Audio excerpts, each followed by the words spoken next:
pharmacies have really been able to push the envelope with expanding service offerings, vaccinations, point of care testings, so on. So what we're seeing is we're seeing more pharmacies really venture out other than prescription revenue. They're venturing out into other revenue sources, diversified revenue, to bring in hopefully a lot of cash sales as well and high margin sales.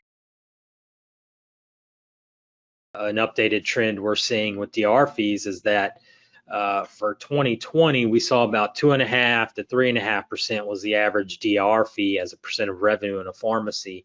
And for 2021 so far, we're really seeing that higher. We're seeing it from 3 to 4 to 4.5%, maybe in the average right now.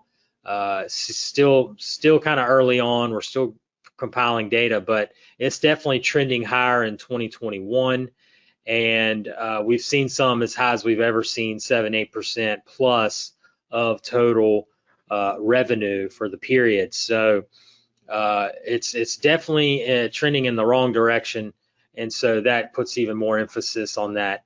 Looking to other revenue sources, looking to expand your margin in other areas rather than relying on PBM and just filling scripts. You're just not going to be able to maximize your opportunities doing that in your community.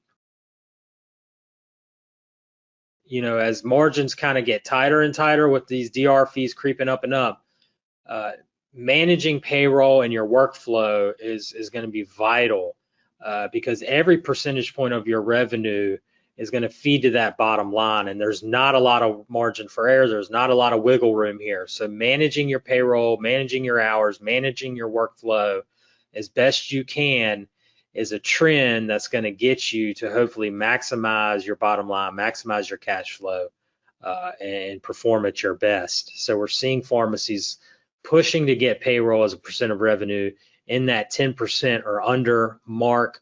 Usually it's around 10.5%, 11.5% for average pharmacies. We want to see that mark at 10% or under. And if you are a pharmacy in that case with some healthy margin of 24, 23, 25%, you should have a nice, decent bottom line on your pharmacy. And so that's the trends we're seeing currently so far in 2021. Is continuing to evolve the pharmacy into that healthcare center. Continue to do everything you can to manage those DIR fees, and then manage your payroll and workflow as best you can. Automate what you can, and streamline what you can to feed your bottom line.